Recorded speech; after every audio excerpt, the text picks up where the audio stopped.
کہ اگر یہ کام کر رہا ہے, اگر میں اس کو سچ مان کے کام کرتا ہوں اور یہ مجھے وہی نتائج دیتا ہے جو ان تھیوری میں ایکسپیکٹ کر رہا ہوں, تو then that's true. So these are some school of thoughts of truth. Now truth کے دو مسئلے ہیں. There's a easy problem and there's a difficult problem. The easy problem is what is truth, یا سچائی کیا ہوتی ہے.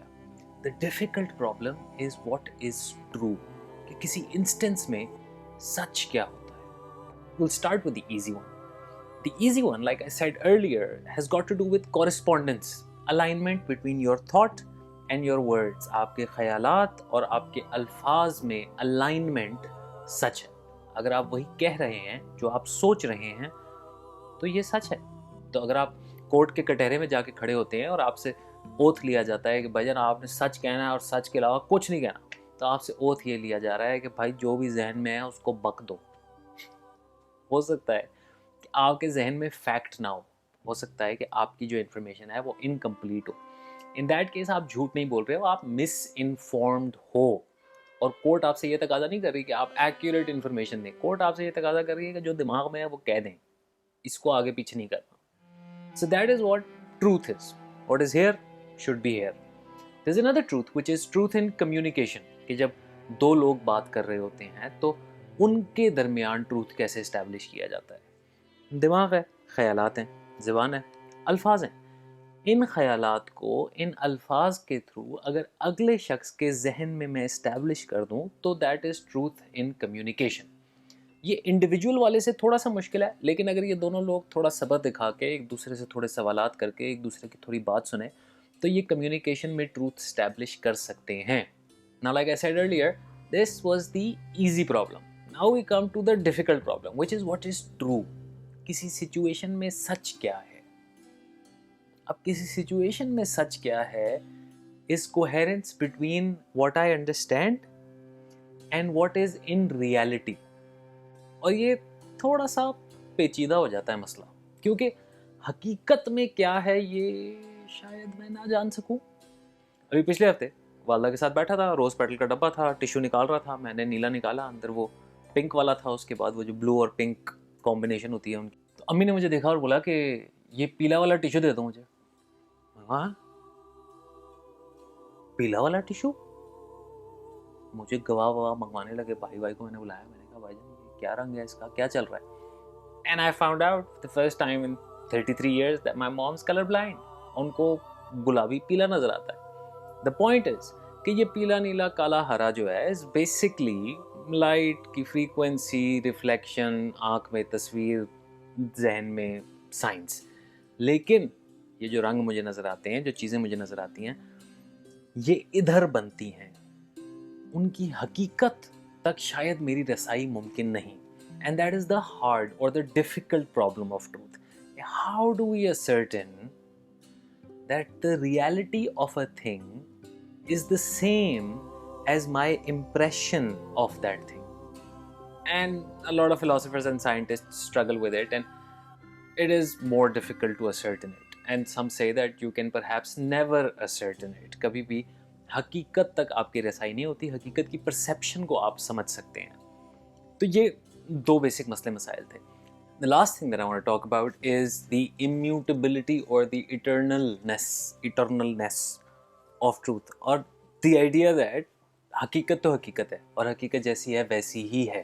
ہماری سوچ یا ہماری سمجھ حقیقت کے بارے میں تبدیل ہوتی ہے, ترقی کرتی ہے, مختلف ہو جاتی ہے, ہمارا نظریہ حقیقت کے بارے میں چینج ہو جاتا ہے, لیکن حقیقت ایز اٹ از اسٹیز.